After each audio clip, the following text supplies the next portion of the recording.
All right. All right.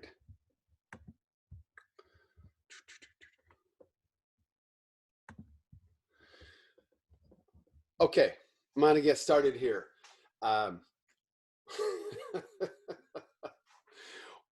one more time, welcome tonight to the Mother's Day lecture on vice presidents. And I know that that YouTube has done some of its magic again. It, for whatever reason, said that there was some copyrighted material in this video, which A, is not true. There's not going to be anything copyrighted in this lecture other than my own material. And B, the lecture hadn't been given yet, so I don't know how they could do that. So that's an interesting thing that's occurred. This is the second time that YouTube has messed around with one of my lectures. But this one's on a private stream, so there should have been no reason that should have occurred. So it's just interesting thing to note. But hey, I'm glad to have you all here, and you made your way over to Zoom. And I know some of you won't have made your way over to Zoom, and you'll be just watching this on the recording afterwards. So welcome all tonight, and glad to have you here. It is May 10th. One more time, if you can just go ahead and just real quick, if you can hear me, just send me a quick note so you can hear me good. Then I'll just be done with worrying about that. But I just, after the YouTube kind of situation, okay, good. Your folks are hearing me. Thank you all so much. Thank you. Thanks. Thanks a ton. So yeah, thank you all. That's awesome. That's really cool, actually. I'm getting lots of good feedback. That's great. I dig it. It's a way to get connected in this time. So what I want to do here is to talk about vice presidents. Obviously, that's the theme of this lecture, these lecture series. And I'll eventually move over here a few feet, but the sun is right over here on me right now. It'll sun. I mean, you know, in Seattle, if we get sun, we kind of like got to be vampires, got to get away from it. So I'm stepped over here for a few minutes. But I'm really glad to have you here. These two lectures are about selecting vice presidents and what are the kind of calculations that go into this for political leaders. What are the kinds of things that they try to pull off, or what are their goals? What are their maneuvers?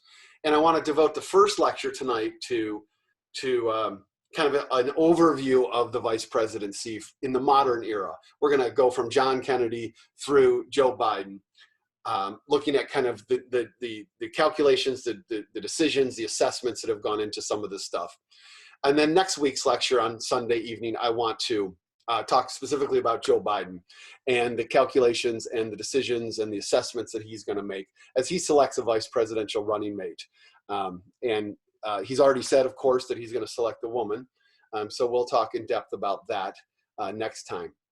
But really glad to have you here. Mother's Day is like all holidays, is wonderful on the one hand. It has tremendous meaning and can be incredible for people.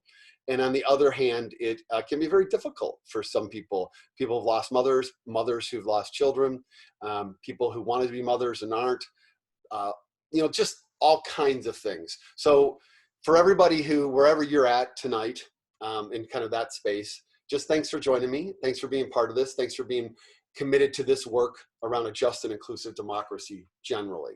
Okay. All right. So I've been thinking about a lecture series on vice presidents for a while, and I wanted to do one because there's so many interesting dynamics that go into the vice presidential selections. All right.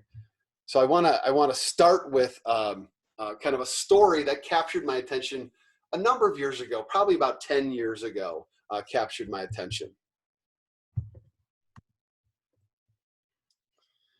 And it's set in 1960 in Los Angeles, and it's at the Democratic National Convention that year.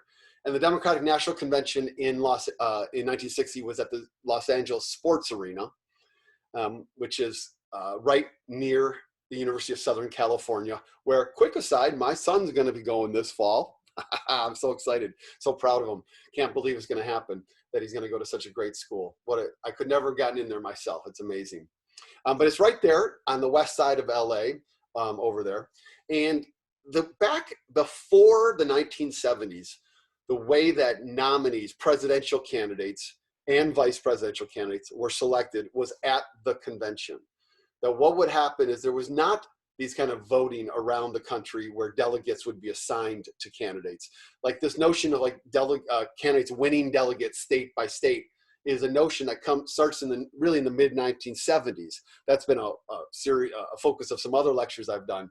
But pre mid 1970s, delegates were assigned to nominees by state leaders, and there would be a 1 or 2 person leadership in each state who would control the state's delegations. And so this is part of the reason it had to be reformed, is because there would be these really powerful white men that would be in charge of the delegates for their state, for Pennsylvania, for Florida, for California, for Texas, and so on.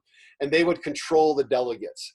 And so what would happen is everybody would come to the convention, and the candidates would have been wooing these party kind of bosses or brokers for months on end, and they would come to the convention, and each state would declare who its delegates were going to go for. And this was very dramatic, but it wasn't like an unknown. The reality is that the candidates would have a very good idea of who was going to go, what state was going to declare for whom. All right, so we wouldn't know until the convention who was going to be the nominee for president. And then the vice president would also have to be nominated as well. That is still the case. You have to be nominated, but today it's just pro forma. Whoever the presidential candidate wants gets to have their vice president. But that didn't always used to be the case. The people would run for the vice presidency. Okay, that's the context that we get to. We get to Los Angeles in 1960, and the 2 main candidates have been John Kennedy running for president and Lyndon Johnson running for president. And they represented very different factions in the Democratic Party. Kennedy was the Northeast and Northern liberal that was very well regarded, very charismatic, had the wealth of his father, the power of the Kennedys behind him. And Lyndon Johnson was the Texan, the hard scrabble, cussing, backslapping, intimidating person who represented the South and had the strength of the South behind him in the Democratic Party. And these 2 factions, the North and the Northeast for Kennedy, the South for Johnson, meant that the West was going to decide who was going to get the nomination. So for months and months and months, Johnson was asked to come west by delegate leaders out there in those states to come out and meet the delegates and to talk to them. And Johnson, for all kinds of really complicated psychological reasons, refused to announce that he was running. So he didn't do this until right near the last couple of weeks, and right near the end of the campaign, he started to run.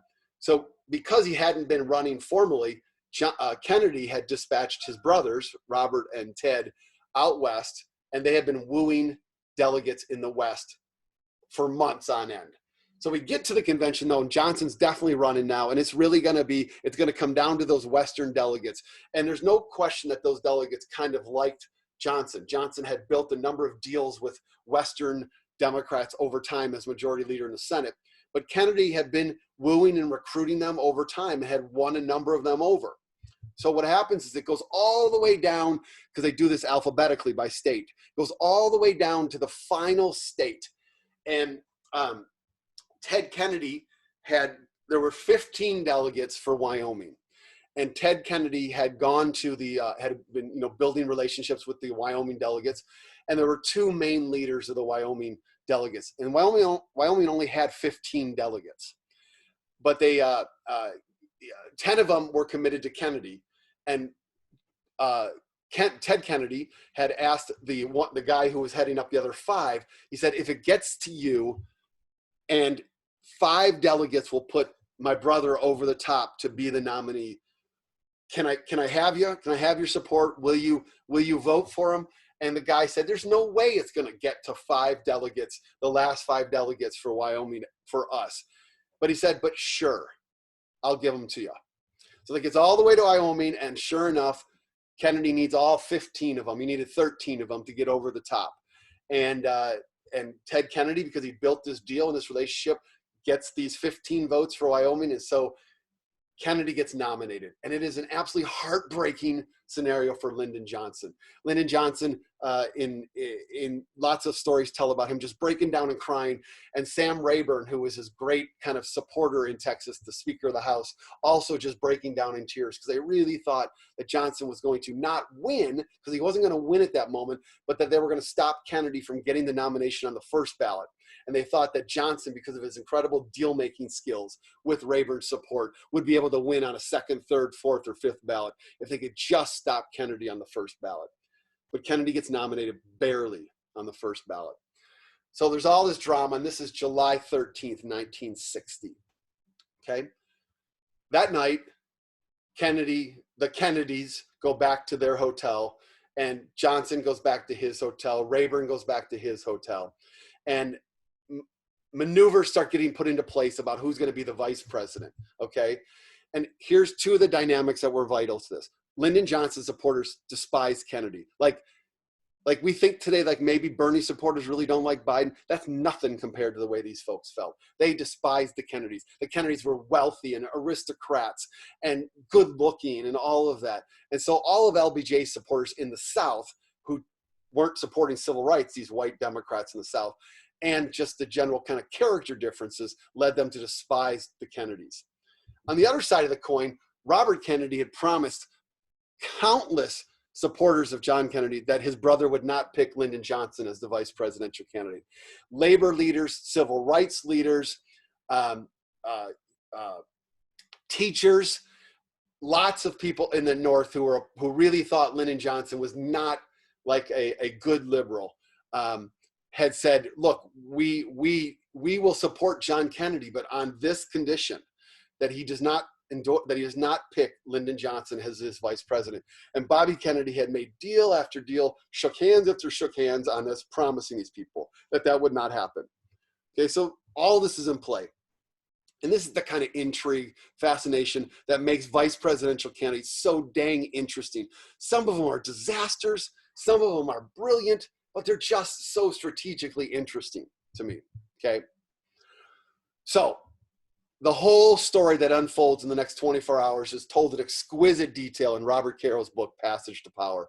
And Caro has written these monumental books about Lyndon Johnson. And I've read them all, and I've read a couple of them a couple times. And I just want to kind of walk through the dynamics that happen. So they're all at the Biltmore Hotel in Los Angeles, famous hotel. All of these folks are at the Biltmore Hotel. And John Kennedy's up on the 9th floor, and he's got the whole 9th floor to the Biltmore. Lyndon Johnson's headquarters are down on the 7th floor. He doesn't have the whole 7th floor, but he's got most of it. So he's 2 floors down. Also on the 7th floor is Sam Rayburn. He's down at the other end of the 7th floor, all right? And on the 8th floor is Robert Kennedy, and he's got a series of suites. All right, this is a great Agatha Christie mystery, right? Like you got John, Robert, and then Lyndon and Sam, these really powerful, megalomaniac, maniacal white guys in the Biltmore Hotel, all right? And they're all kind of staying, Rayburn's at one end, but the rest of them, the 2 Kennedys and Johnson, are at the other end of the hallway, all right, away from the elevators, all right? Now, Sam Rayburn hates John Kennedy, like with the hatred of 1,000 suns, despises him.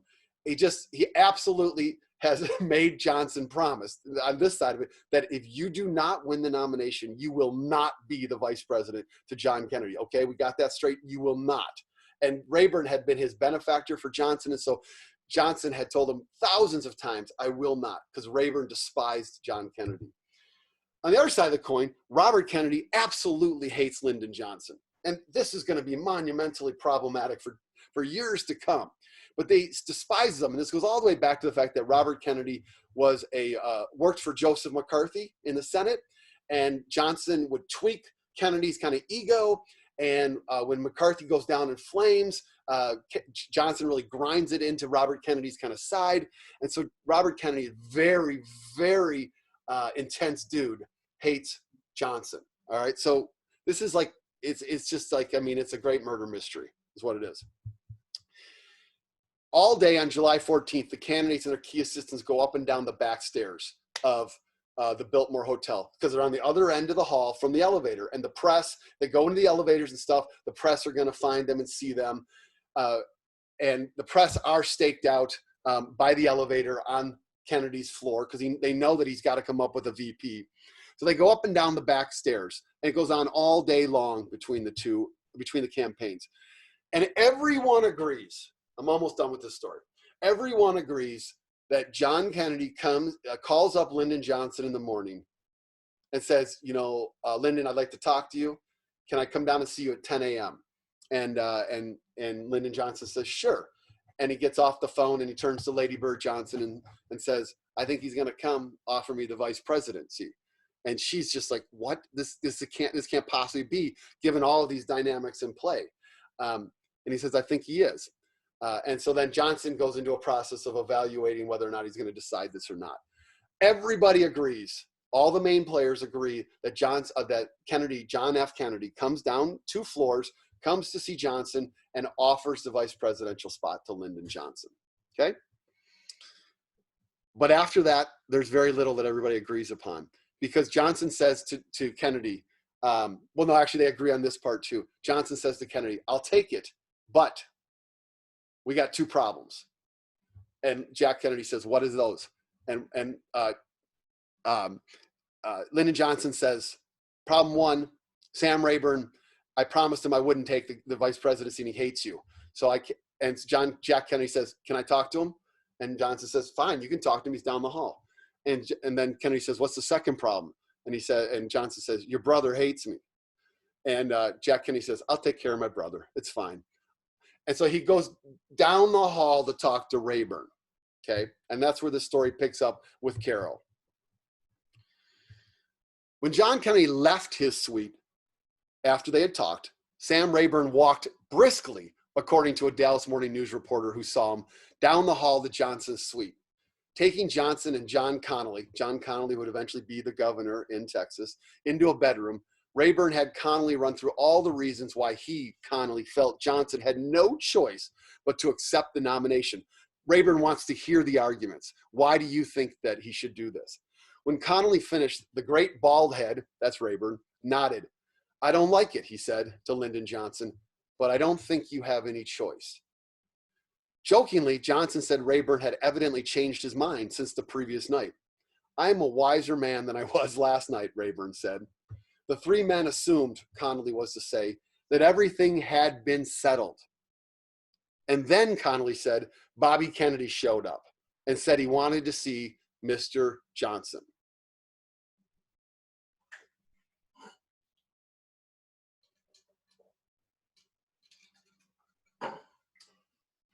Last bit to this story, because I'm not going to go through the rest of it.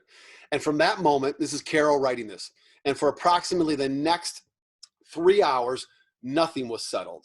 And during those hours, what had previously remained, despite all the tension, within the boundaries of normal political behavior, was transformed with the admixture of personal hatred into confusion and chaos, a chaos whose aftermath would, during the next 8 years, affect profoundly the shape of American politics and, to a lesser but still surprisingly significant degree, the shape of American history.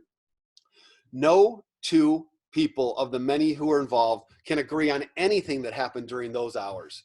The only summary statement about the meetings that can be made without dispute is that each of them was a drama in itself, a vivid, tension-fraught drama of powerful men in confrontation. Robert Kennedy came down and tried to take the vice presidency away and said, no, we didn't really mean to offer it to you. And he goes all the way through the rest of his life saying that his brother did not mean to offer Lyndon Johnson the vice presidency. However, there's an awful lot of other evidence, including Jack Kennedy's own words, that no, he did intend to, and that Robert Kennedy was just acting on his own because he so despised Johnson. But anyways, it's a disaster for hours on end until finally Jack Kennedy and then Lyndon Johnson make announcements. All right. And the announcements are that Kennedy for president is now going to be Kennedy for president and Johnson for vice president. And this is campaign literature from the 1960 campaign. The resentment and the anger among Kennedy's supporters for the selection of Johnson was monumental. They threatened a floor fight. There were people up in arms, in unions and civil rights leadership. They were so mad at Kennedy, the Kennedys. And Johnson, for his part, took enormous criticism from Southerners who said, "You've sold us out. You really have sold us out." And they both had to kind of like battle together. And this is what part of what forged their bond, actually, is they had to battle to pull it together as a duo and as a ticket. And eventually we get to the sports arena that evening, and Johnson's name is put into nomination as the vice president. And all of those folks who said they're going to put a floor fight against his nomination stand down. They all stand down in the interest of wanting to beat Richard Nixon that election. And so it becomes Kennedy and Johnson. This is one of the greatest vice president stories in American vice president history, the selection of Lyndon Johnson as vice president for John F. Kennedy. So let's go to 2020. Let's jump forward 60 years.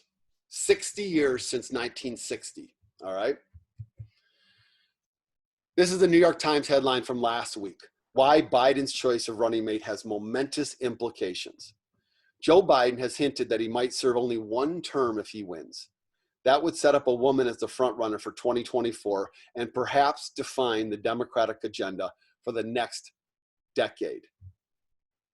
The reality, in terms of the way that people are thinking about it, don't know if this is going to be the case, but in terms of how people are thinking about it, is that notion that Joe Biden will only serve one term. And that will be either by choice or perhaps because of health issues. And if he wins, of course. And that whoever is this vice president becomes very soon a candidate and the leading candidate for the presidency on the Democratic side. So the kind of stature, the meaning of the vice presidential nomination for Joe Biden is very, very large. So last Sunday, a week ago, CBS News came out with a poll in which they'd asked Democratic registered voters who Biden should consider, not who Biden should pick, but who should he consider for his vice presidency. He has said that he's going to pick a woman for the vice presidency. And these are the people could pick all of them. People could say yes, yes, yes, yes, yes for all these individuals. And these are the highest percentages. Warren at 71%, Kamala Harris, 59%, Abrams, Klobuchar, Tammy Duckworth, Susan Rice, Gretchen Whitmer. And there were some others, but these are the ones that kind of all clustered 29%, right around 30 or higher. All right. Warren, obviously a little bit farther out in front of Harris, but kind of four main folks, three others, and then there's a bunch of others too that next week I'm going to bring into the conversation. Michelle Lujan Grisham, Catherine Cortez Masto, Val Demings. I'm going to bring them into the conversation too. All of these folks are A, younger than Joe Biden, and B, are really quite impressive individuals. I mean, any one of them could be worthy of being president of the United States at some level. Barack Obama becomes president of the United States after 4 years in the U.S. Senate and a couple terms in the state legislature in Illinois. And Donald Trump brought none of that to the presidency. So any of these folks could be president if they had to step in or if they became a top nominee for the Democrats. So next week, I'm going to talk in depth about all of these individuals plus a few others and kind of evaluate them on a set of characteristics that they could bring to the vice presidency. Today, it's about examining the characteristics that have been in play from Lyndon Johnson's selection all the way through Mike Pence's selection. All right. It's really a job unlike any other. I'm going to grab some water just a second.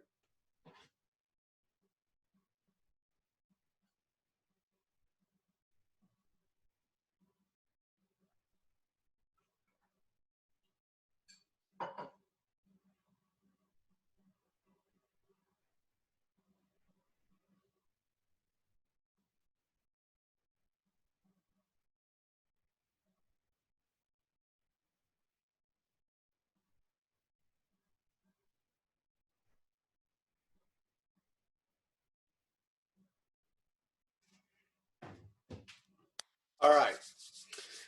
This is a job unlike anything else we know in American politics, the vice presidency. You might think like a lieutenant governorship is equivalent, but it isn't actually. There's very different sets of responsibilities, not just because of state versus federal, but just scope of responsibility is much different between a kind of vice presidency and a lieutenant governorship. So I want to talk about two kind of parallel realities that exist for the vice presidency, all right? The first is that this is commonly referred to as the worst political job in Washington, D.C. It's the worst job you can get elected to in Washington, D.C.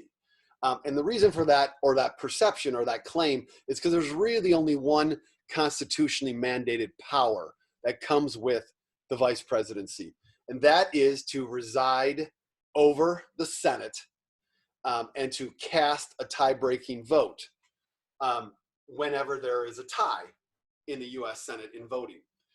Other than that, the vice president actually has no other mandated constitutional responsibilities. If, and it's only been a he so far, if the president were to become incapacitated or to die, then obviously the vice president goes to massive responsibilities, the biggest, we can, beyond anything we can imagine. But day to day, short of that, they really only have one defined constitutional job. There's no question they can have the ear of the president, and they have the ability to negotiate, navigate, head up task forces and all kinds of things. But in terms of constitutional power, one job. And you see, in Washington, there is this phrase that power goes where power is wherever power goes. So power is wherever power goes. And what it means is that if you have the ability to have, if you have power, then you are powerful. If you don't have the ability to make decisions, to handle budgets, to hire, to fire, to make policy, then you don't have power. It doesn't matter who you are. You could have been the most powerful Senate majority leader in the history of the country, like Lyndon Johnson arguably was. The reality is that you go from that to vice president, and you go to what many consider the worst job in Washington, D.C. Here's a couple famous quotes over time from people who've served in the job. John Nance Garner, who was a Texas senator who became vice president under Franklin Roosevelt, said, "The vice presidency is not worth a warm bucket of piss."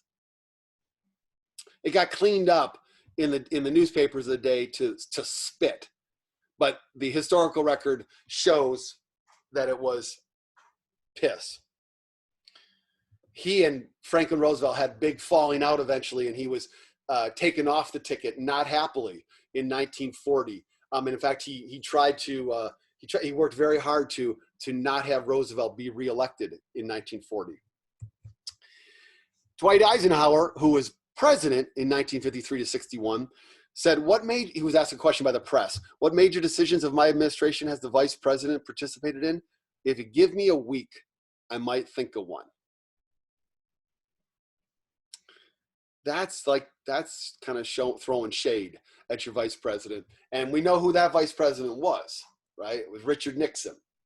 They did not get along well. Eisenhower always felt that Nixon was kind of beneath him and was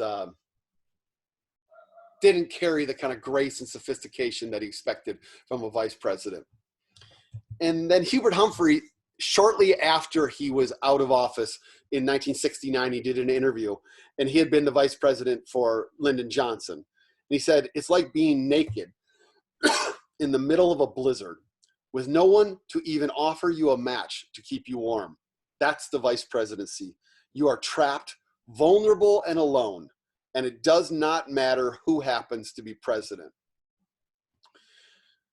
Well, this doesn't all sound too rosy about being vice president. And when you've got people who, many of whom, maybe always of whom, have been used to being up on pedestals and to have significant power in society, this is not attractive. It's not attractive at all, these dimensions. So these days, really beginning with Walter Mondale in 1976, the vice president has begun to kind of strike deals with the president before they take over to make sure they can have access to the president. Joe Biden had a deal with Barack Obama that they would have lunch once a week, just the two of them. And it's these kind of deals, which of course can be broken by the president at any time. But they're kind of like the negotiation that goes into a vice president wanting to make sure they have some influence. So it's not considered a great job because most of the time you're not key to these things. You might be in the situation room, you might be in the conversations, but once you move into the public, you're not a front and center person. The other side of it, of course, the other reality for the vice president is that you're one step from the presidency. We know that.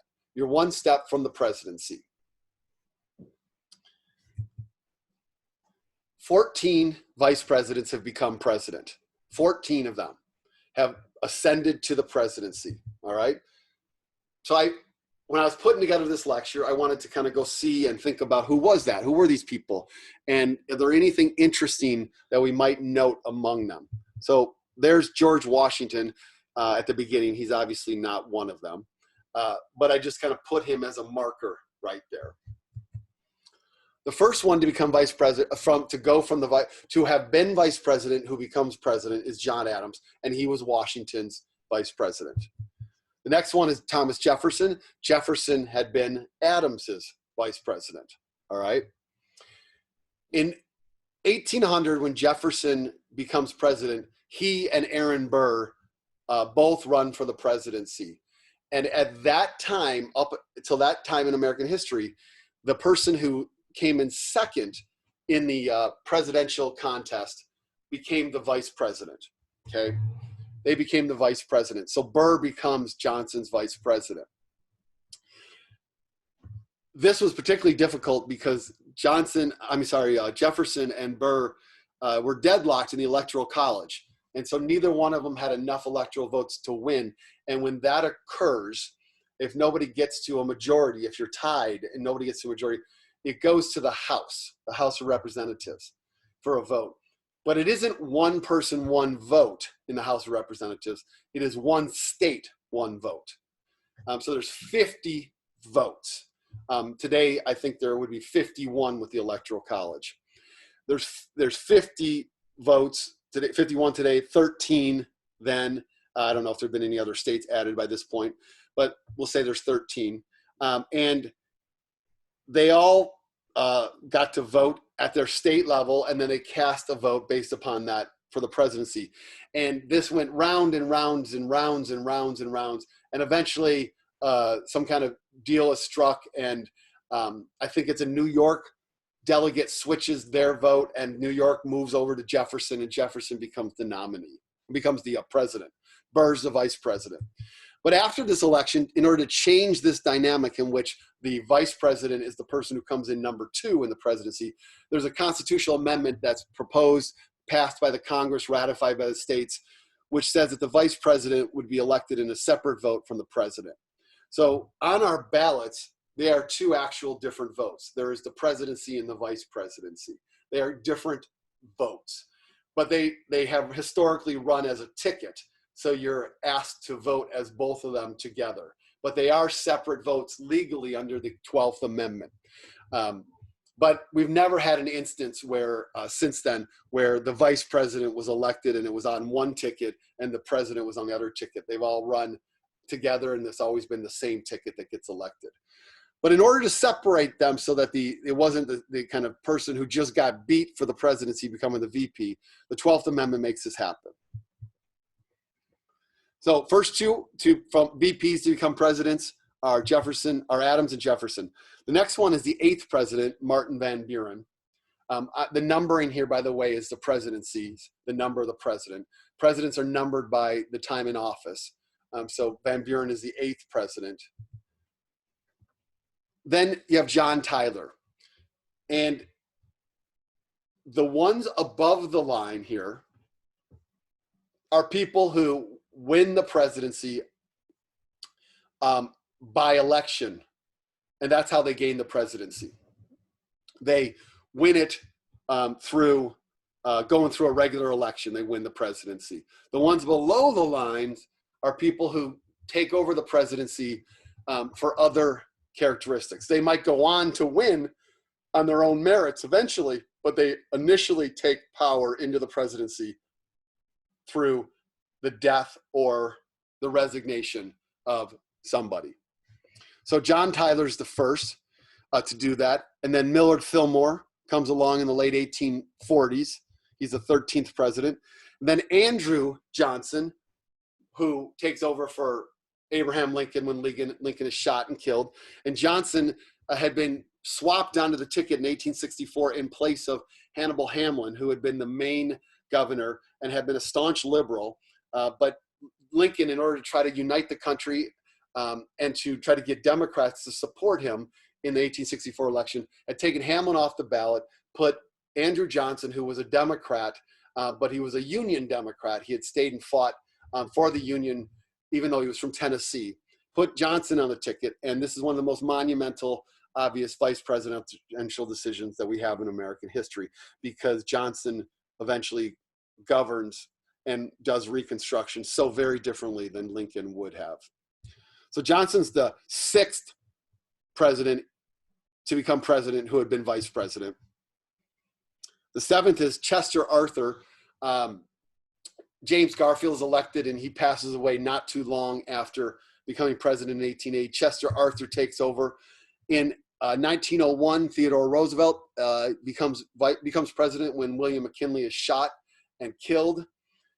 So Teddy Roosevelt takes over. Roosevelt will be elected on his own merits in 1904. Calvin Coolidge takes over when Warren Harding passes away in office. Coolidge would be elected on his own merits in 1924. He takes over in 1923 after all these scandals and this pressure and this intensity, and Harding dies in office. Coolidge takes over. Truman takes over as president in 1945 when Franklin Roosevelt passes away. Truman had not been the first, second, or third term vice presidents for Franklin Roosevelt. He had been put on the ticket in 1944 because of kind of an attempt to balance the ticket, him coming from Missouri. And it so happens that Truman and Lyndon Johnson, with Sam Rayburn and a bunch of other kind of Southern, Midwestern folks, used to have drinks all the time in Rayburn's office in the evenings after the Senate was in session.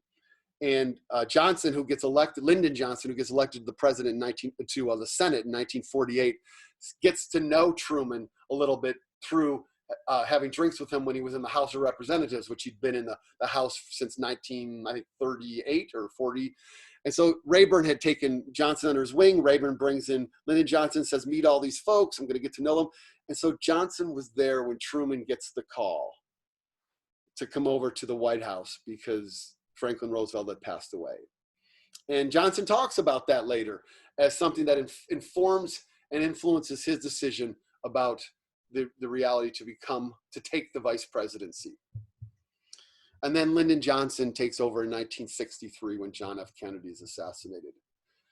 So let's see, we're at 3, 4, 5, 6, 7, 8, 9, 10, 11. 11 so far in American history, 8 of which are folks who took over, men who took over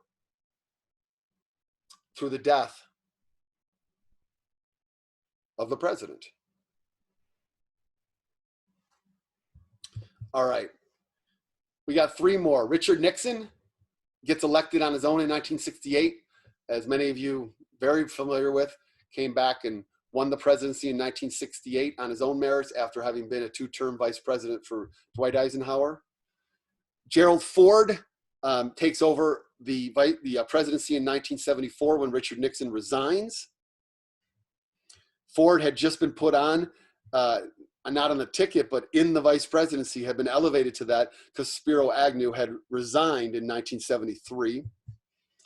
George H.W. Bush wins the vice presidency on his own merits in 1988, succeeding 2-term Ronald Reagan.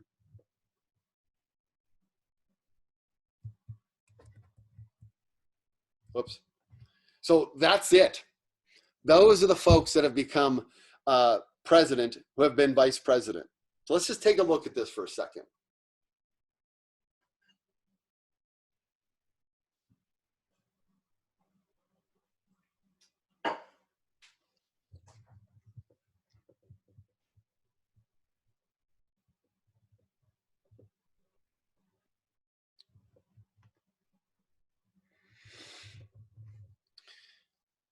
Of these 14, 9 of them take over as president because of the passage or the resignation of a president. 5 of them win on their own merits. Only 2 of the ones who win on their own merits have done so in the last 180 years. Only 2 vice presidents have won on their own merits in the last 180 years. Now, Johnson wins re-election on his own merits, right? And so does Truman. So does Coolidge. So does Roosevelt. But they elevated to the presidency initially because of the passage of the death of a president. So this is not actually a very good record for a vice president becoming president on their own electoral merits. But when you look at the totality of it, there's a number of people who have been vice presidents, 14 out of 45, so almost 1/3, who have become president after being vice president. That's 1 in 3. That's a pretty high percentage. And it is a calculation that is without a doubt taken into account by people as they consider the potential opportunity to be a vice president. All right. So I'm going to come off of this for a second. I'm going to come off and just chat with you all for a minute without the screen. So being vice president is on the one hand, this kind of forgotten role. You're always overshadowed by the president. You are not the main person. The buck doesn't stop with you, all of that. On the other hand, you're right next to the person who has the greatest power in the world, is a commander-in-chief, has the ability to pursue policies, issue executive orders, lead us or not, or fail to lead us. So, it's like you're riding in the sidecar as a vice president, essentially. You're riding in the sidecar with the president, and the president's driving, metaphorically. The president's driving, and you're going wherever the president says, but you get to talk to the president along the way, and you get to talk to the president theoretically more than anybody else. That isn't always the case because presidents and vice presidents don't always get along great. In fact, they often don't. But when you're thinking about taking the vice president or pursuing the vice president as a person, you do recognize nonetheless, so I get to ride in the sidecar, I get to be here, and you're of course hoping and expecting that the relationship will be a positive one with you and the president. So you weigh all these things, you put all these pieces together, and it becomes attractive enough for almost all to want to become vice president, even though they're giving up their power, at least for that period of time, if not forever. Okay.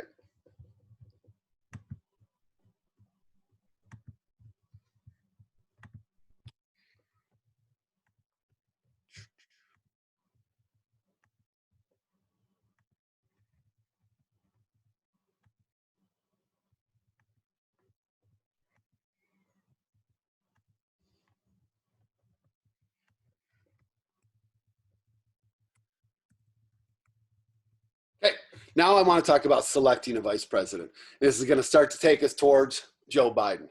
The process of selecting a vice president. There's supposedly only one criteria. This is the mythology of American kind of political life. We always want to tell our stories about our politics in the most favorable lights until we don't, of course. But the supposed only criteria that goes into selecting a vice president is that the person needs to be ready on day one to become president. That if, God forbid, they need to step in as president, that they are ready to do it. Woe is the president who chooses, or the presidential candidate, I should say, who chooses a VP who's not perceived as ready on day one to step in. This is like the first thing that any presidential candidate says is, I needed somebody who I know could be president on day one and have my full confidence in this. This is supposedly the only criteria, okay? And I believe it is absolutely a foundational criteria. I don't think for a moment that this is not a key dimension of the consideration. But I certainly don't think it's the only criteria.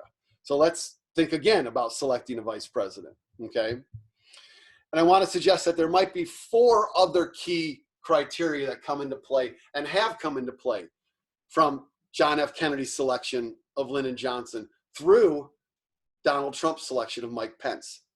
The first is a presidential candidate can seek a VP who might fix a character flaw in the presidential nominee's kind of record. So like maybe there's some character flaws, or at least perceived character flaws, in the presidential nominee's life, and they want a VP candidate who can balance or suggest that that the character flaws in this presidential nominee's life maybe aren't a problem. Maybe they're not that big a deal because this other person who doesn't have those flaws is essentially vouching for the presidential candidate by becoming their nominee, becoming their running mate. So the first thing a presidential candidate can look for is to find a VP who could fix is really too strong a word, but that's the goal here, is to like fix the nominee's character, fix it in the public's mind. Second, the presidential nominee could be looking for a VP who would help to fix the track record of a candidate. In this case, I'm not talking about character. I'm talking about the kind of experiences that someone's had. Maybe someone's been a business person and they don't have much experience in Washington, D.C. And so they would like someone who has experience navigating the Congress and working with the Congress and the kind of rest of the agencies in D.C. Or maybe it's a senator who's the presidential nominee, and they want somebody who's from outside of the Beltway. Or someone who's older wants somebody who's younger, or somebody who has a military background like an Eisenhower or a George H.W. Bush, who wants somebody who has a different kind of background. And so these are about track record fixes. These are not character fixes. These are about balancing out the kind of track record that a presidential nominee has. And so this is a second characteristic that a presidential candidate could look for in a vice presidential nominee and in a running mate. Both of those are kind of might be viewed from the position of we've got a problem or perceived problem that needs to be addressed. We need to fix something about this character. We need to do something to help on this track record, okay? There's a couple other criteria that we might think about. Rather than the desire to fix something, we could solidify an electoral college kind of map, the desired electoral college map. What I mean here is that a presidential candidate might say, you know, I would sure be in a stronger position if I had a candidate from the upper Midwest as my VP, or from the Northeast, or from the West, okay? And so they can look at the electoral college map and they can say, we need this, we need to strengthen this, this will make us stronger, it'll help to solidify it. You know, nothing can ever cement anything, but this can solidify the electoral college map, all right? So they might look at the electoral college lineup and say, I need a VP who can bring some electoral college strength to this. And then fourth, a presidential nominee might say, I want to solidify a certain ideological worldview that I'm trying to really emphasize here, that is really important in who I am. And it's important to my identity, a big word there, but my identity as a presidential candidate. And I want to make sure to accentuate it. I want to solidify this. I want to double down on this. I want to make this point really, really strongly. And so somebody who's a staunch conservative might want to solidify that if they feel like that's a winning hand. Somebody who's a kind of internationalist might want to emphasize that. Someone who's an isolationist might want to emphasize that. Someone who wants to bring about economic structural change might want to emphasize that. You could imagine if Bernie Sanders was the nominee, that Bernie Sanders might want to, in this fourth quadrant, solidify that ideological worldview that he has of a very strong progressive by selecting another progressive and saying, this is who we are. We will bring about the revolution that we've promised. So these are 4 things that vice presidential candidates have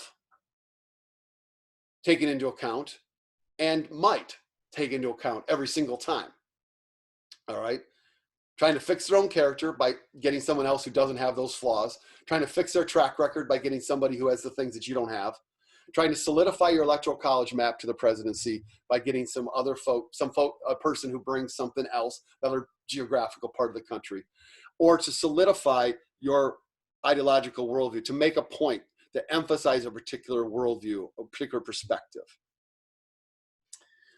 These are 4 different criteria, okay? 4 different criteria.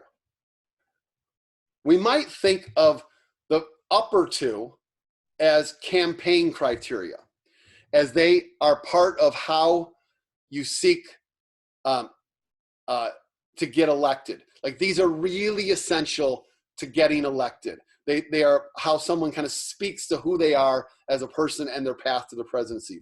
And we might see the bottom 2 as more of a governing set of criteria. Like, hey, I don't have experience with the military. I've never talked, a presidential candidate might say this, I've never traveled internationally to the extent that someone else my opponent might have. And so I need a Susan Rice, an ambassador, to be my vice presidential nominee. And because that's how I could govern better. Or maybe I need a public health specialist in this time because I want someone with that kind of expert scientific knowledge today. And that would help you to govern. So we can, for the sake of these lectures, I want to break these 2 kind of into roughly campaign choices and governing choices. Now, all 4 of them ultimately are campaign choices, and all 4 of them are ultimately all 4 of them are campaign, and all 4 of them are governing. If you win, then they all become governing choices too. Of course, all 4 are each, but they really fall at one end of the teeter-totter or the other. All right. Like, if you cannot solidify your electoral college map, you don't win the campaign. All right. You just can't win. All right. And if you're going to govern, you'd ideally have a balanced kind of set of perspectives within your team between the P and the VP that could be brought about by a track record set of balances. So we can think about them as campaign and governing decisions that presidential candidates take into account when they're selecting a vice president. So I'm going to take these 4 characteristics, and in the last main part of this lecture, want to talk about these 4 characteristics. A characteristic of fixing the nominee's character, fixing the nominee's record, solidifying the electoral college map, or solidifying the nominee's worldview. All right.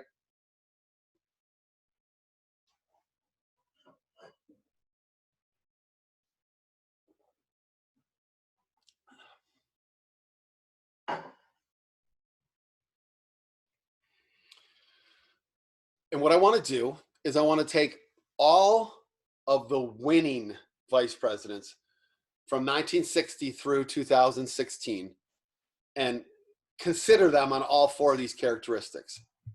And so here they are.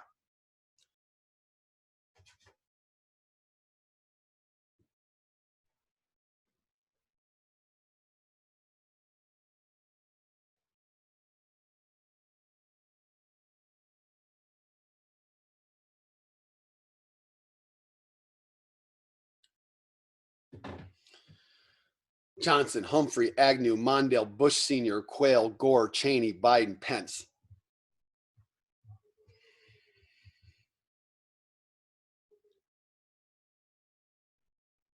Five and 5, Democrats and Republicans.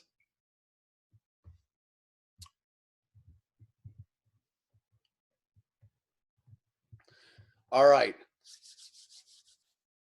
I learned so much in doing these lectures. I mean, it's amazing to me how much I learned it, and I just really enjoyed that. Part of the reason I do these lectures is because I learn so much and I get energized by the storytelling that comes from these, and also because the understanding of history informs who we are today and the choices that we make as citizens today. But I'd never dived into vice presidents as much as I have for this lecture. I have, like most Americans, I've been more knowledgeable about, interested in, and historically aware of all the presidents. when I was in last fall, I was driving from Seattle to Kentucky with a good friend of mine, Troy. Troy and I were driving from Seattle to Kentucky, and we were going to do some get out the vote, voter mobilization in Kentucky for the governor's race there. And we wanted to drive there because we like road trips. So we did. We drove there from here. And, you know, that's a long ways from Seattle to Kentucky. And along the way, part of what makes road trips so phenomenal, and I can't wait till we can do them again, is the conversations that you have. And they range from, you know, goofy and funny to like really serious stuff.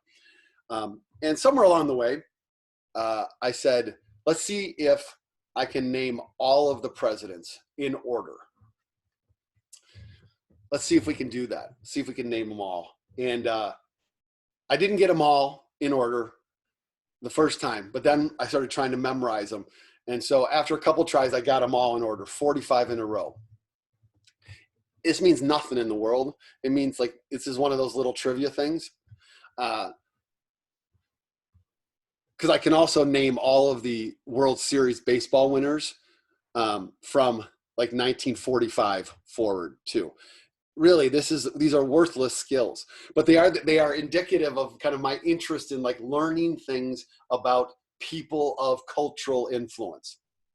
All right, I know that was a little tangent. Okay, back over here now. When you're in your basement all this time, sometimes you just gotta like kind of take a break and tell you a little story about a road trip.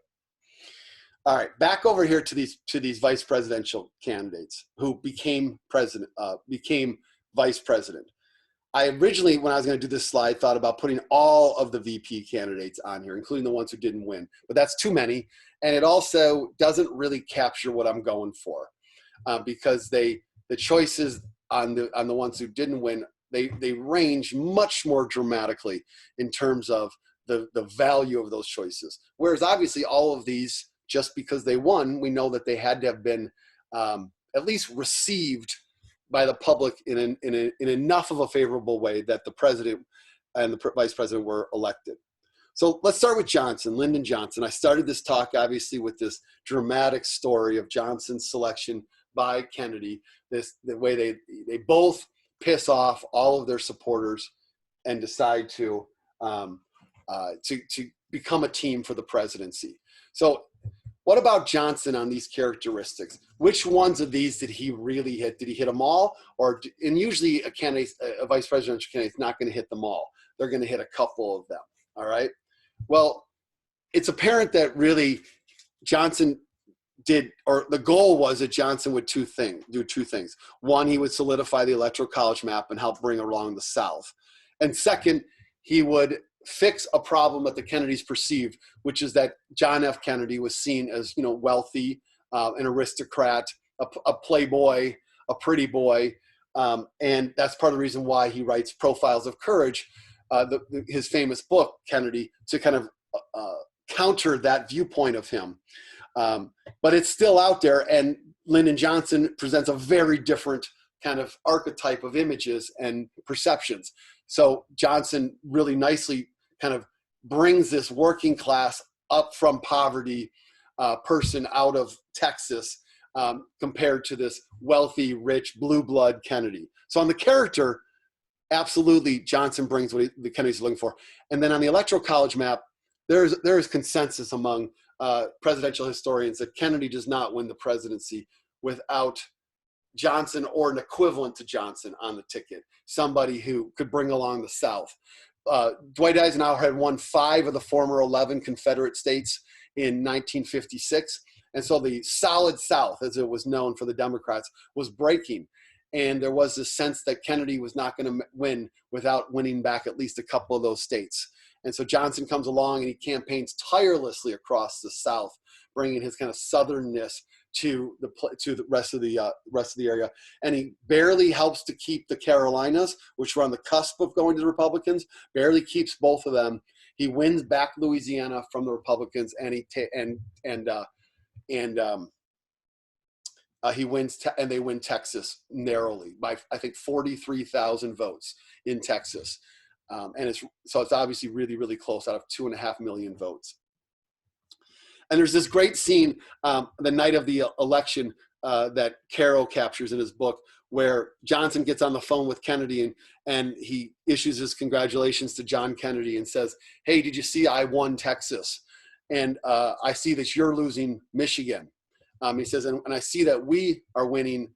I don't know what the third state was, but he very clearly said, "I won Texas, you lost Michigan, and we are winning this other third state."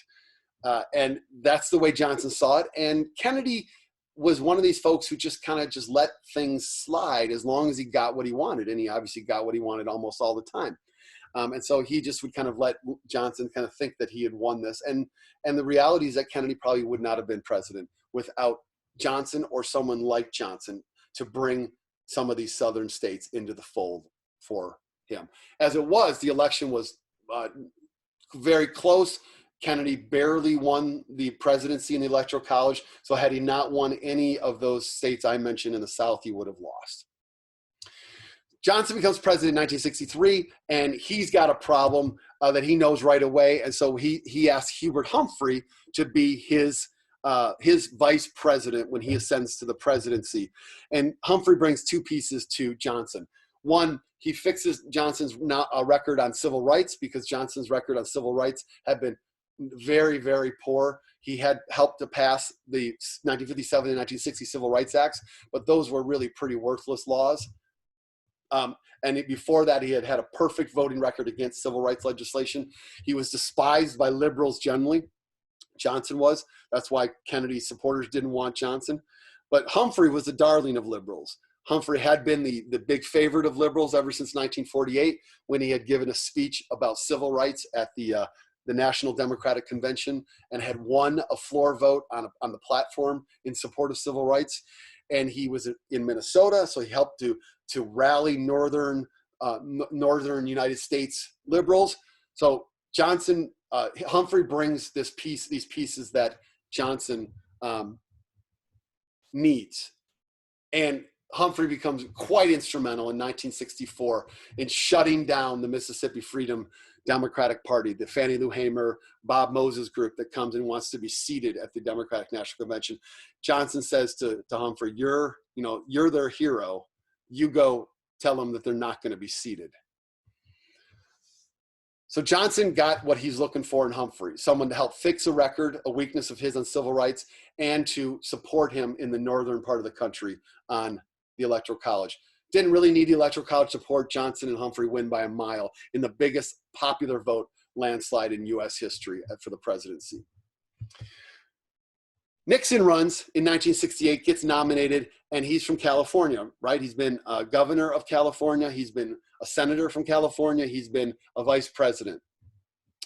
And Nixon is running on what is going to come to be known as the Southern Strategy, which is a implicitly racist set of positions and claims about the world that are against civil rights, that are in favor of what he calls law and order, that he's the law and order president. That's his famous phrase. Trump picks it up and uses that phrase himself in 2016. But Nixon runs on this platform of law and order. And he looks around the country and he says, Spiro Agnew is the governor of Maryland, and he has been very brutal on putting down racial unrest in Baltimore and other cities in Maryland. And so he exhibits the kind of law and order, white man, tough on black Americans kind of worldview that Nixon's looking for. And so he specifically selects Agnew to accentuate this worldview, this worldview of like, look, civil rights are taking over our world. And if you want someone that's going to be the white people's president and is going to stop this, and you want, then come with me, the law and order president, which was code for we're going to crack down on these dangerous African-American people in cities. Agnew fit that profile perfectly from his record, and the two of them together really represented this hard right turn in American politics that wins in American conservative politics, that wins for the first time. Goldwater had put it out there in '64, but it had gotten crushed. He wasn't as sophisticated of a politician as Nixon was. And so Nixon and Agnew together solidified a certain worldview, this kind of racist, tough on crime. These dangerous black people need to be stopped. And he also Nixon was looking for somebody to give him some strength in the East. And because he was stronger in the West, Agnew comes from the other coast. So you have this wonderful electoral college balance for Nixon in 1968. And it turns out that Nixon and Agnew probably would have lost in 1968 if George Wallace had not run as an independent. But Wallace runs as an independent, wins 5 southern states that mostly would have gone to the Democratic ticket. And Humphrey probably would have been the president if that had gone so. But Wallace runs, Nixon and Agnew kind of running on like the Wallace light ticket, win another set of southern states and enough of the West and the kind of mid-Atlantic Midwest. In 1976, Jimmy Carter runs for the presidency, comes out as a governor from Atlanta. He's unknown to most Americans, but he's a Southern Baptist, very pious, his claim about character is, "I will never lie to you. America, I will always tell you the truth." He's not really looking for anybody to fix his character. Carter is, squeaky clean. This is going to actually probably become a problem for him in some portions of the presidency. But he's running on, at least on a perceived platform of a very squeaky clean Sunday school teaching Southern Baptist. But he's got some other weaknesses. And so he offers the vice presidency to Walter Mondale, who had replaced Hubert Humphrey as the senator in Minnesota when Humphrey became the vice president. And Mondale had been a senator from Minnesota from 1964. So he brings electoral college balance to Carter. He's from the North and Carter's obviously from the South. But he also brings an inside to Washington perspective that Carter did not have. Carter was from Georgia, a governor, had come up through Georgia politics, had not worked in DC. And so Mondale is going to bring this inside to Washington, DC knowledge base that helps him to become a balance, helps to bring this kind of track record balance to Carter. So we're seeing a pattern to some degree here, right? We're seeing a little bit of a pattern here. All right. In 1980, George H.W. Bush becomes vice presidential candidate to Ronald Reagan. They had been opponents in the Republican Party primary contest, and Bush Sr. had run on a more liberal set of positions than Ronald Reagan. George H.W. Bush, in fact, had been pro-choice during the 1980 Republican primary. And when he gets asked to be the vice presidential candidate by Ronald Reagan, he famously shifts his position to a pro-life position and adopts this in support of Ronald Reagan and stays in this position for the rest of his political career. But it's part of what's going to get him in trouble eventually with conservatives who don't really believe that he's as conservative as he sometimes claims he is. But in 1980, Bush Sr. brought a couple really valuable pieces for Ronald Reagan. First of all, Ronald Reagan was the first divorced man to win the presidency. Nobody before him had been a divorced man to then go on to become president. So Bush, with this kind of mythic story of him and George H.W. and Barbara Bush and their story and their very public kind of affection for one another, presented a really powerful kind of not contrast, because by this point in time, Nancy Reagan and Ronald Reagan had been married for a long time, but it was still this stamp of like traditional family values. And this is where this language begins to occur. The family values language begins to occur because Reagan is claiming it in his policies and Bush Sr. is bringing it in his personhood. All right. And also Reagan was the two-term governor of California. Bush had been in Congress from Texas. So he brought the inside to DC perspective. He'd also been in the military. He'd also served in national intelligence. He brought I think he'd been the head of the CIA. He brought a lot of knowledge about DC and military dimensions that would be valuable for Bush, for Reagan. So these dimensions, I could just thinking this through right now, I think I should add another X there on nominee's record. that Bush Sr. also helped to strengthen Reagan's record because of these dimensions I just mentioned, the inside to DC, the military dimensions. So I would add that X for nominees record. And he brought the Electoral College map from the South. Reagan was from the West, and the West and the South builds this alliance, and this alliance that had been there with Nixon, he began to put into place in which these Westerners began to run on a kind of Southern strategies, and eventually over time the Southerners began to woo some in the West as well. So Bush Sr. helps to fix Reagan's character flaw. He also brings this track record strength, and he solidifies the Electoral College map for Reagan. All right.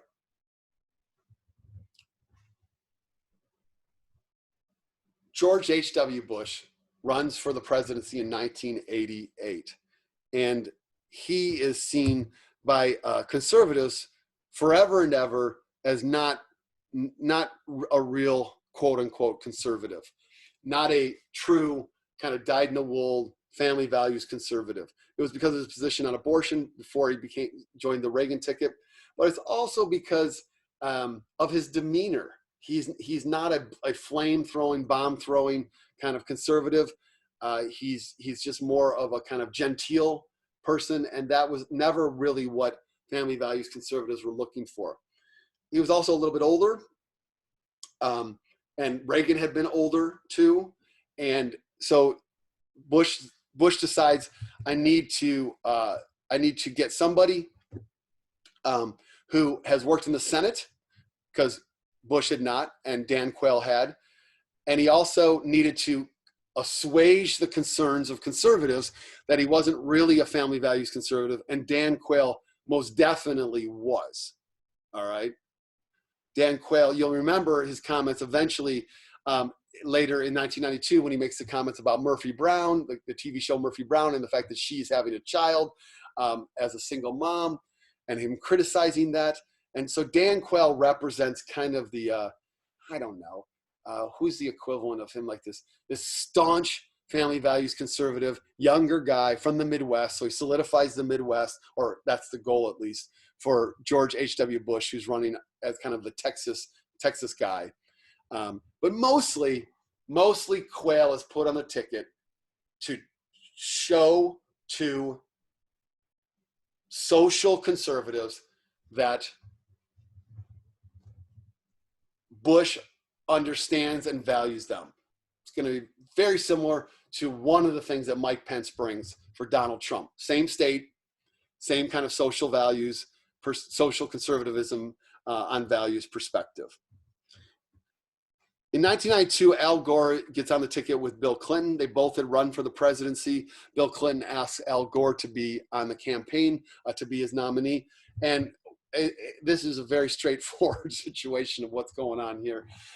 Bill Clinton had a few character flaws, and they were omnipresent from the time he started running for the presidency in late 1991 through his nomination. Marital challenges, drug problems, just social uncouthness, like this Southern Bubba. So he's got all these character flaws, and he asks Al Gore, who's kind of this patrician Southerner. His father had been in the U.S. Senate. Al Gore Sr., Al Gore Jr. was serving in the Senate from Tennessee. He's married to Tipper Gore, this longtime marriage. The kind of mythology and imagery of Al and Tipper as this wonderful couple.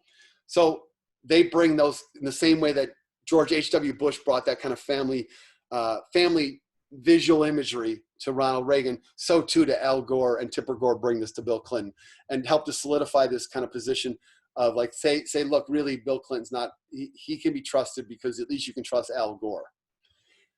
But there was another thing going on here. Clinton ran as a new Democrat, and this was a moderate Southern Democrat.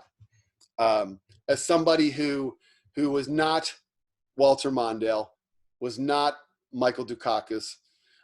So he was very much breaking with those former presidential nominees who had been beaten quite badly in the Electoral College in 1984 and 1988. And he was running as a moderate Southern Democrat. And he really wanted to accentuate this, believed it was an important position for the Democratic Party to move to.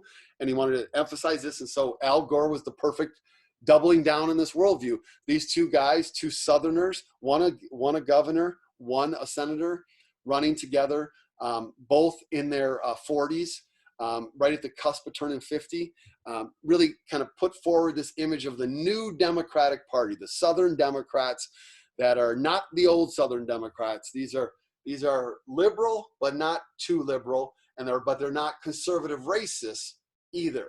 They're the new Southern Democrats. And so, you know, it's quite interesting. They're both Southern Baptists as well. They don't fit the stereotype of Southern Baptists, but they're both Southern Baptists.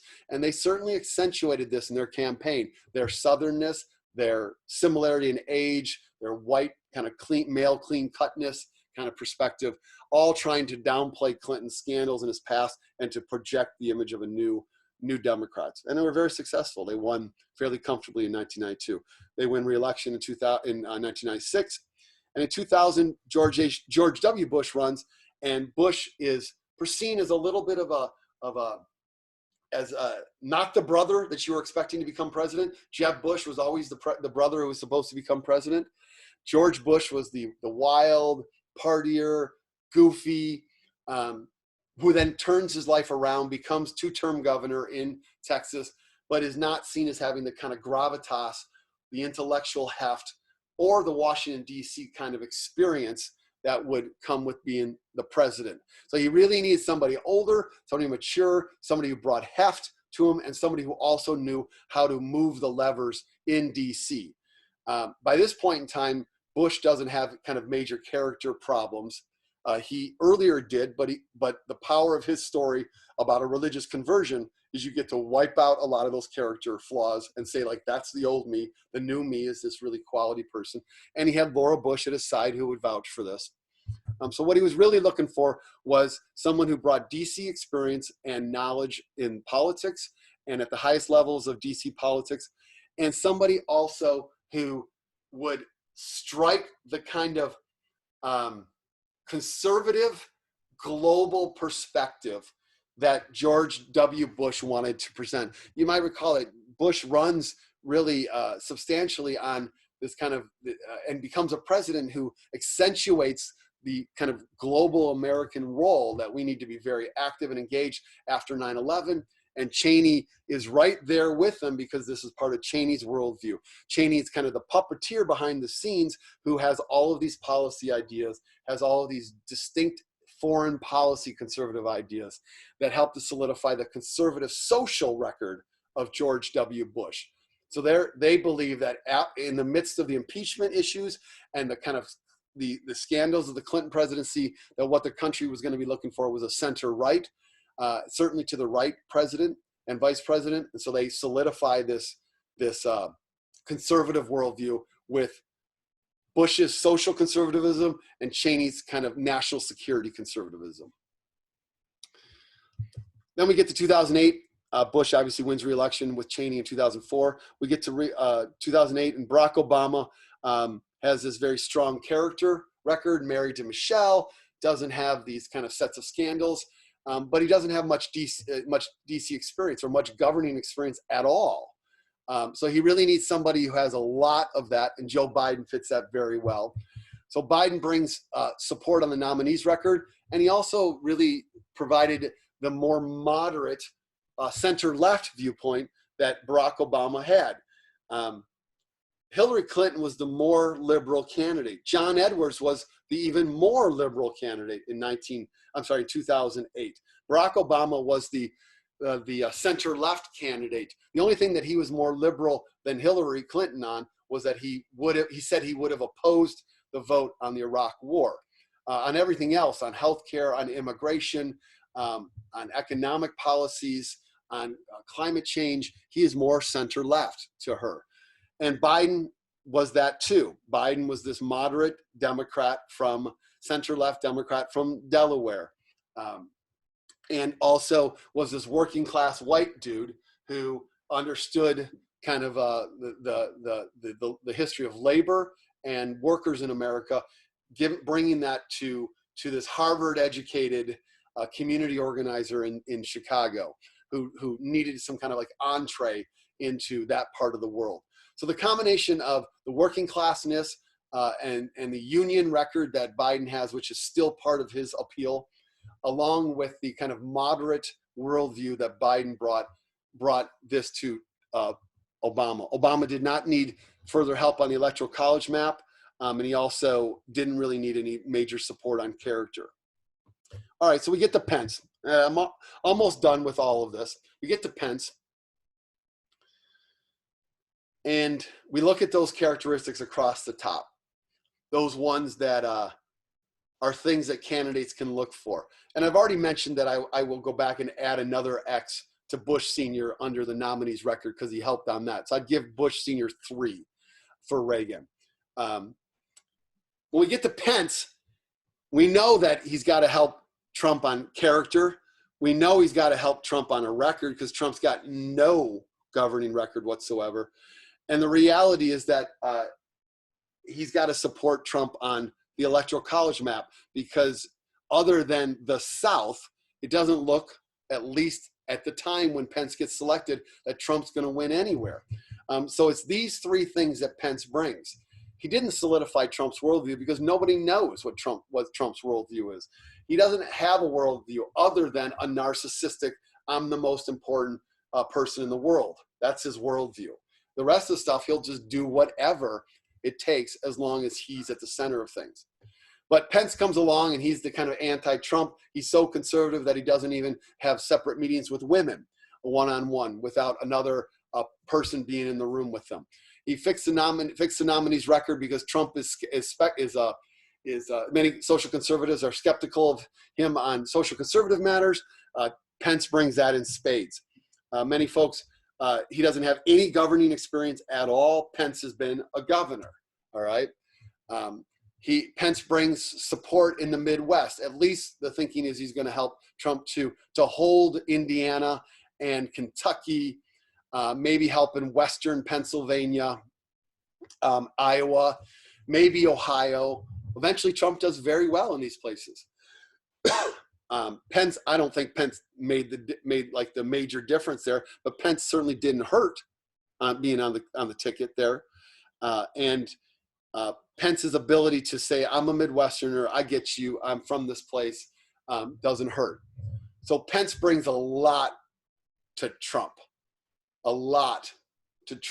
and today even brings that kind of stature isn't quite the right word. Just this sense that, like, as much as I might ideologically disagree or just simply disagree with Mike Pence on pretty much everything, the reality is that he does bring this kind of sense of like understanding what the job is of a political official. All right. So when we look at all of these,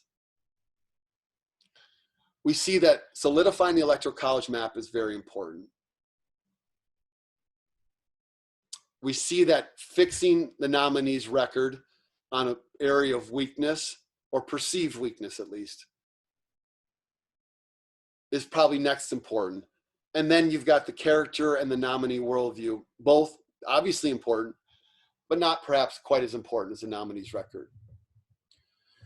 Next week, I'm going to bring back these characteristics, and I'm going to talk about them in relation to the main candidates for Joe Biden vice presidency, the ones that he has said he's considering. All right. And I want to think about them. What does Elizabeth Warren offer on these? What does Kamala Harris offer on these? What does Stacey Abrams or Gretchen Whitmer or Val Demings offer on these things? I want to bring them back in and discuss them. And of course, these are perceptions, but I'll limit them to the most obvious kind of claims we might make, where Warren, she's clearly strong on this, and Stacey Abrams is clearly strong on this. So I'm going to bring them back next week. I will say here that nobody becomes vice president unless they can contribute to at least a couple of these. You don't get asked unless you're going to bring these. Plus, you're supposed to be ready on day one, right? That's the kind of foundational thing. And then these additional criteria. All right. These are some of the folks we're going to consider next week. This is the same slide I had up there earlier. What about Stacey Abrams? What about Amy Klobuchar? Tammy Duckworth, a senator from Illinois. First woman, I think, in U.S. history to have a child while in the Senate. Susan Rice, a former national security advisor, ambassador. And a few others that I'll add in addition to this group right here. We'll talk about them and think about them on these characteristics. That'll be kind of like the second part of next week's lecture. All right. I want to finish this lecture with the difference between selecting a vice president and being a vice president. So what I've been talking about the entire time is the kind of calculus or calculi that goes into being into the selection of a vice president. But what about the actual being a vice president and the dimensions of that? So I don't know enough about these human beings and how those presidencies and vice presidencies worked. All right. I certainly study and teach about the communications and strategies of campaigns. But the actual governing, I know some, but I couldn't begin to kind of evaluate the quality of these human beings as vice presidents. But in 2016, the New York Times wrote an article where they went to 40 leading political scientists in the country who study the presidency, policies, actions of the American political arena. And they asked they asked these experts who were the best vice presidents and who are the worst vice presidents. And they kind of had they took all of them, but then they also limited them to the post-World War II era. So I'm just going to talk about these. And it turns out that these folks came up a number of times. And so I want to share with you 4 selections that were made by those 40 political scientists. Who was the campaign worst pick? Who was the campaign best pick? And who was the governing worst pick? And who was the governing best pick? Now, so these are not my perceptions. These are the perceptions of these 40 political science experts. And apparently, as I was doing my research on this, there was quite a bit of consensus on these dimensions. And there were a number of quotes in the article that kind of helped me to understand why they picked them. And then there was quotes buttressed by kind of data and evidence about what these candidates did when they became actual vice presidents. So this is where I want to close with this, is like, what about the actual being of a vice president? So let's start with the campaign worst pick. Yeah, the consensus is that Dan Quayle was the worst pick out of all of these vice presidents.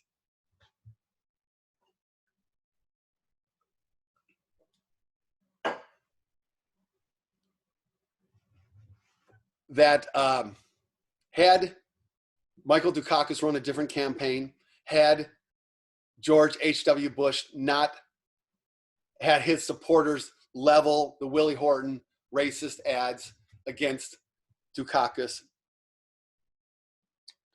that Bush and Quayle would have been pushed harder. But also, there was a very strong economy. Reagan was very popular, and Bush was able to win the presidency. Dan Quayle was a disaster, though, both in the campaign and that's the worst pick. And we have the famous Benson moment here, the Lloyd Benson moment, where Dan Quayle in the debate says with Lloyd Benson, the Democratic VP nominee, like I aspire to be a John Kennedy, a next John Kennedy. And I don't even have to finish the statement. You know what Benson had to say.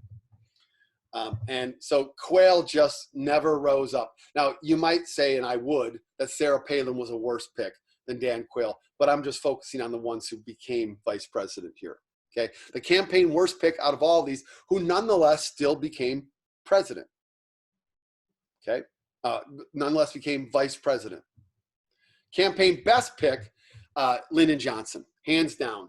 They all, 70+% of these 40 scholars picked Johnson and said Kennedy doesn't become president without Johnson. That Johnson, the way he campaigned across the South, his strength of presence, his energy, the way in which he helped to bring along a portion of the country that without Kennedy definitely isn't president. So he's seen as the campaign best pick out of them all.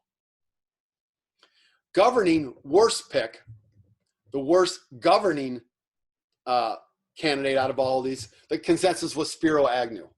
That Agnew, who eventually resigns because of corruption, that went back to his time as governor of Maryland, is seen as damaging the Nixon presidency, as enabling the corruption and the lies around Vietnam and the general domestic corruption and insecurities that are part of the Nixon administration. That Agnew's the worst, and indeed he's there's only two vice presidents in U.S. history who resigned the vice president. The first one is John Calhoun, the famous South Carolinian, who was a staunch states' rights, pro-slavery, pro-enslavement advocate of the South, who back in the 1830s, I believe, resigns the vice presidency, and Spiro Agnew in 1973. So he's a consensus worst governing pick. Last, how about the best picks for governing, people who help with governing? And here there were two choices, Walter Mondale and Dick Cheney, in terms of their influence on the presidency. Now don't layer over this your own political ideology, which would not lead most of you to select Cheney. But think about it in terms of the way in which they supported and worked with the president. Walter Mondale is seen as largely ushering in the era of what's called the kind of modern vice presidency, where the vice president does actually get to have some influence over the president, is someone who functions as not a co-equal, but as a right-hand person to the president. Before that, it was seen as very much a figurehead, as somebody who was under the thumb of the president for the most part. Mondale changes that quite a bit and helps Carter on a number of kind of policies, which then becomes part of Mondale's attractiveness to liberals in 1984 when he becomes the nominee. And Dick Cheney is tremendously influential on George W. Bush after 9/11. So much of what we see in the response to terrorism, the Iraq War, has got Cheney's footprint on it.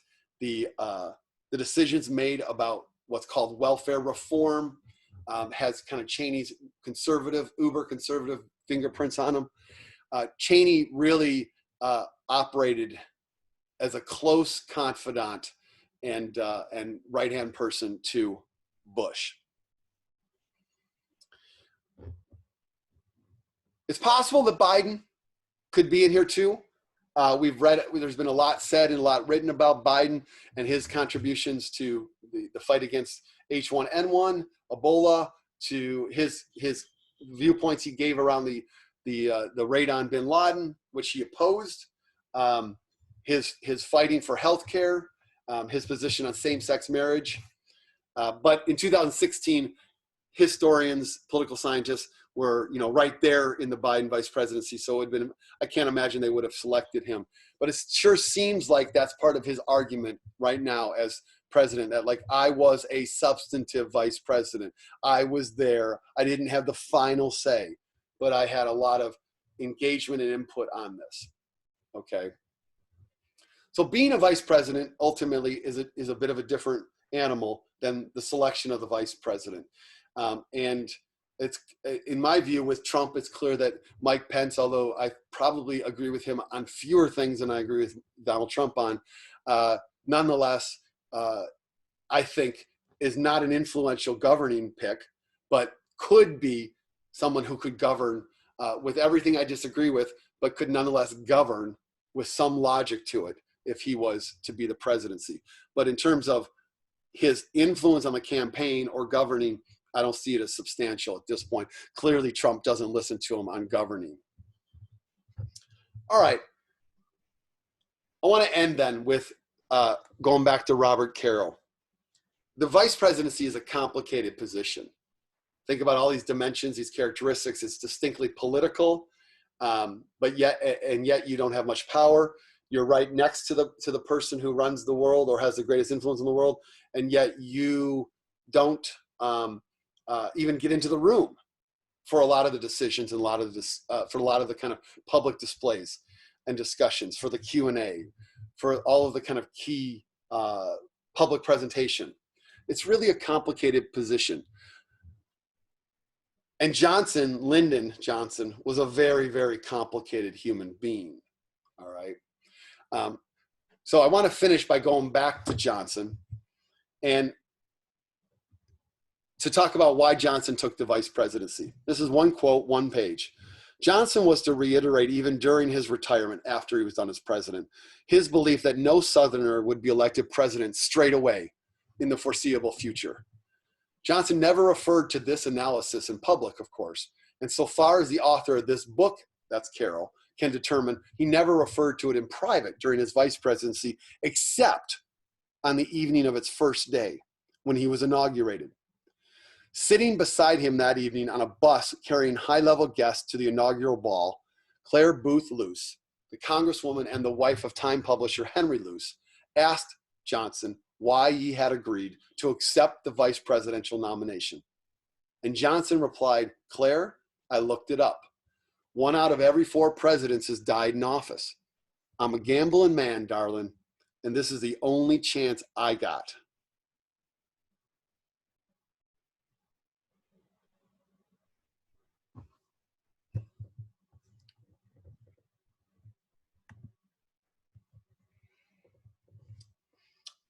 So I'm going to take a few questions now if you want to send in questions if you're on Zoom. The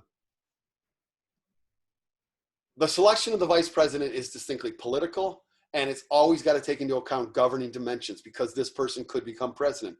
You know, again, almost 1 in 3 at this point of time of our presidents, of people who are vice president, have become president. So the reality is that it's a stepping stone to that position, and it is the most powerful stepping stone to that position that we have in American public life. Next week, I'll talk entirely about the dimensions that are going to go into Joe Biden's selection and the potential candidates. I'm not decided yet whether or not I will share my kind of perspective on who I think it might be, because I don't know exactly if it, but I certainly might have a prediction. I'm not sure whether I'm going to offer that or not. We'll see how I kind of, as I put the lecture together this week. But I am certainly going to talk at length about the dimensions and characteristics that the main candidates would bring to the vice presidency. All right, let's see what we got over here.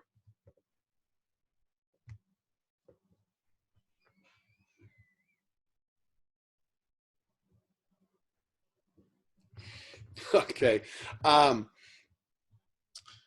So Carlin asks, what did Lloyd Bentsen say? Well, you can all look it up out there, but it was in a debate, and Dan Quayle said, you know, my hope is to be another Jack Kennedy, or I think he said John Kennedy, and Jack Kennedy was the way John F. Kennedy was referred to by his friends, Jack Kennedy. So Lloyd Bentsen's response was, look, I knew Jack Kennedy. I served with Jack Kennedy. Jack Kennedy was a friend of mine. You, sir, are no Jack Kennedy. It was just this complete takedown of Dan Quayle in that moment. Okay. There's a question in here about, wasn't Henry Jackson Bobby Kennedy's choice to be VP? I don't actually know. I didn't dive into that, Scoop Jackson, whether or not he was there, but he was definitely in the mix, I know, and had run for the presidency. So it's certainly possible. Has any VP had the degree of slavish devotion to POTUS that Pence has for Trump? So has any of those VPs, I'll just focus on the ones that I'm talking about here, had this kind of devotion to Trump that Pence has? I can't imagine that's so. You know, there is this terminology in Washington, D.C. that I mentioned in previous different lectures that I've done about this kind of dear leader, this notion that like Trump requires your subservience in the same way that a dictator or an authoritarian would require, and that he requires praise constantly from his colleagues, the people around him. And so you see this from the health doctors, you see this from the politicians, and he's always saying the governors don't show enough love to me. They should be appreciative. They should be more appreciative. They should obviously praise him. But so Pence lives this out very much so in his own comments and kind of way he talks about the president. As the president was so smart, these great choices by the president, and this kind of devotion, almost like a puppy dog kind of perspective to Trump. Is that something that we've seen before? It's not something I've seen. It's not something I've seen among these people, looking at the way that Johnson interacted with Kennedy publicly, the way that maybe a little bit of Humphrey in there. Humphrey was a little bit of that with Johnson. Yeah, Johnson very much had that same kind of Trumpian dominance. Nixon had that kind of dominance, but such insecurities, and I just don't think that he kind of gave the same public space to his vice presidents. But then you see, Ford pardoning him. So probably not what we've seen as much with Pence, but those folks who have that kind of dominance and insecurity, that kind of two-sided narcissism, the need to be dominant, but also deeply insecure, attract and demand that kind of devotion that Pence provides to Trump.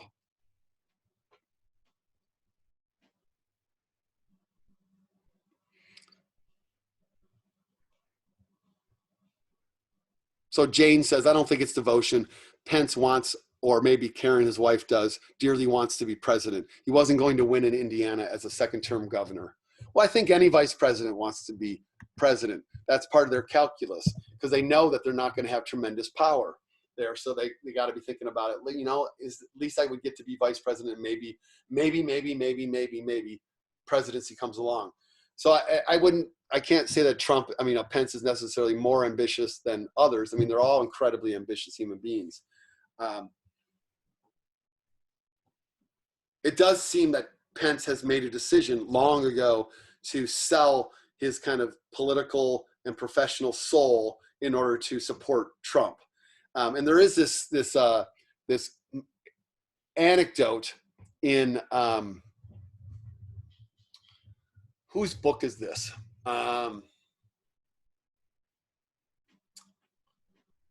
It's I might remember still being standing here in front of you, but I might not. But it's an election night anecdote when Trump realizes he's going to win, and everybody starts to congratulate everybody, and Mike Pence turns to kiss Karen, his wife, and she won't kiss him. And then a few minutes later, he again turns to kind of kiss her, and she won't kiss him. Even just like this little peck on the cheek. And she says to him, "You got what you wanted." And she walks out. So, I think that these kind of calculations that go into these ambitions, they're really volatile. Hillary and Bill Clinton are by far not the only, couple. I mean, they're all over the place in the presidency and the vice presidency of people who make these calculations to stay together because of the political calculus involved. Here's a question from Michelle, and maybe I'll end with this or one more. Does Preet guaranteeing having a woman vice presidential choice make it better or worse for beating Trump? And then Michelle says, probably that's an answer for next week. Yeah, I think as I read it, I think I'm going to hold that off to next week. I will just kind of leave this as a little foreshadow, though, that Biden's announcement of that he was going to select a female vice presidential candidate is going to, in my view, if he becomes president, is going to go down as one of the boldest and also the best timed announcements that we've ever seen among a potential presidential candidate. Okay, last question I'm going to take here then is on, do these candidates really bring electoral college support, these VP candidates? There's been a lot of studies on that. There's differences of opinion, but then I want to go to defer to the studies, what the studies say.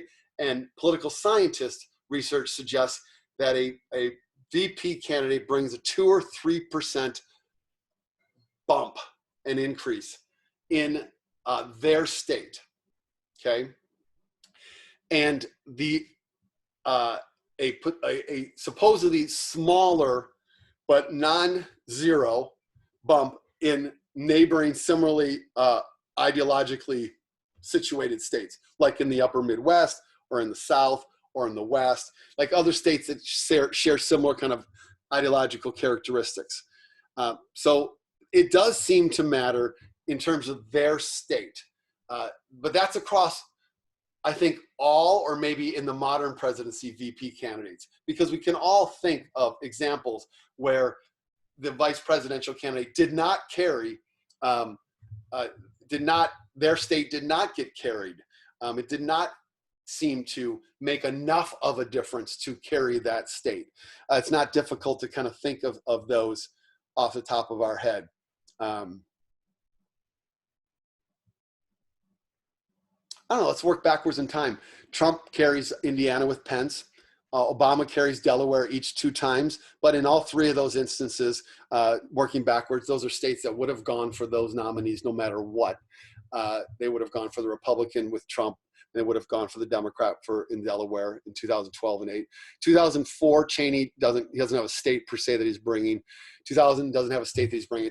In 1996, Gore and Clinton do win Tennessee. In 1992, they do win Tennessee. In 1988, Lloyd Bentsen, heck no. Lloyd Bentsen did not help to win Texas. On the winning side, did Dan Quayle? Yeah, they won Indiana, but again, it probably would have come to the Republicans anyway. 84, Mondale selects Ferraro. She's from New York. They don't win. They do win New York. They would have won New York anyways. Bush. Does Bush help in Texas? Well, who knows? He probably would have won there. So it's hard to say exactly, right? But if you that's why I think you go back to Johnson. I mean, it's hard to like point it out, like, hey, it's hard to find those instances where you can say definitively, like in 1960, that there's almost no way that the president would have won without this VP. But the evidence suggests that having that person on the ticket does lead to a slight increase in the state. So that certainly weighs into the Biden's thinking about a Michigan with Gretchen Whitmer, for example, which is part of what I'll talk about next week. So, hey, thank you so much. I know that YouTube threw us under the bus tonight, but thanks tonight for rolling with it, making your way over to Zoom, or if you didn't catch it tonight, seeing it on a recorded recorded edition starting tomorrow when I'll make this available to you. So we'll get the YouTube figured out for next week, hopefully. And if not, we'll be on Zoom and we'll have the same thing going here. But I just don't really know why YouTube would have done that. So thank you all so much tonight. And please take care, be safe, and I'll see you either in a couple nights for my voting rights lecture, or in a couple more nights from American Demagogues lecture, or next Sunday for this lecture, part 2. We'll see you later.